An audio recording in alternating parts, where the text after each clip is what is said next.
Kartais profesijos pasirinkimas tampa ne tik karjeros, bet ir gyvenimo keliu. Kai ieškai ne tik darbo, bet ir prasmės, randi tarnybą, kuri suteikia galimybę kurti pokytį. Muitininko profesija buvo labai kryptingas mano sprendimas, nes baigusi mokyklą pasirinkau bakalauro studijas, tai yra teisės ir muitinės veiklos bakalauro studijas ir iškart baigusi studijas įsidarbinau į Vilniaus teritorinę muitinę.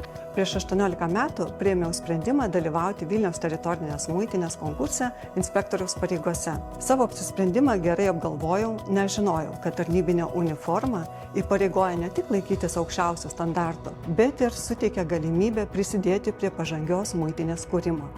Kiekvienas muitininkas savo kelią pradeda nuo mokymų. Čia gimsta profesiniai įgūdžiai ir pojūtis, ką reiškia tarnauti valstybei.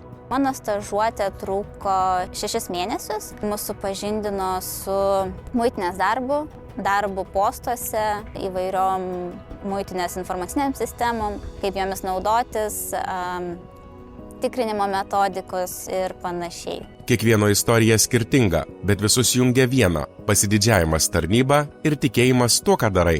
Muitinė leido jaunam specialistui tobulėti, tai yra susipažinti su įvairiom radiologijos technologijom. Keitėsi radiologijos pritaikymas muitinėje, keičiasi pačios sistemos ir tikrai visi specialistai buvo aprūpinti visom galimybėm tiek Lietuvoje, tiek Europoje.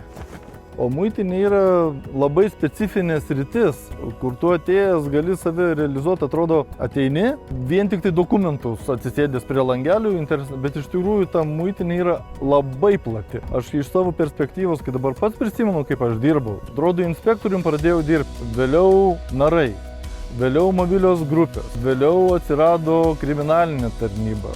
Tų potyrių, visų dalykų sunku yra apsakyti vienu žodžiu, kas tave gali sieti su šitą tarnybą. Teritorinės muitinės skirtinga specifika, bendra atsakomybė.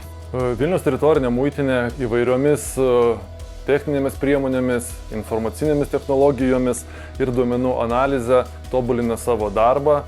Kauno teritorinė muitinė pasižymė organizacinė veikla, krovinių postas centras. O šie postai užsiima išskirtinai importo ir eksporto įforminimu ir atlieka tai vieninteliai.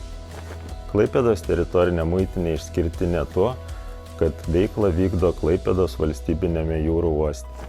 Kuo mes esame įdomus ir kodėl būtent pasirinkau muitinę, nes mes esame vienintelė institucija, kuri gali administruoti muitinės procedūras, tokias kaip tranzitas, eksportas, prisidėti labai didelę apimtimi prie sankcijų įgyvendinimo. Ar nors buvo viena diena, kada pasigailėjau pasirinkusi šią profesiją, tikrai ne. Džiaugiuosi ir didžiuojuosi būdama muitininkė. Lietuvos muitinė – pagarba, profesionalumas, partnerystė.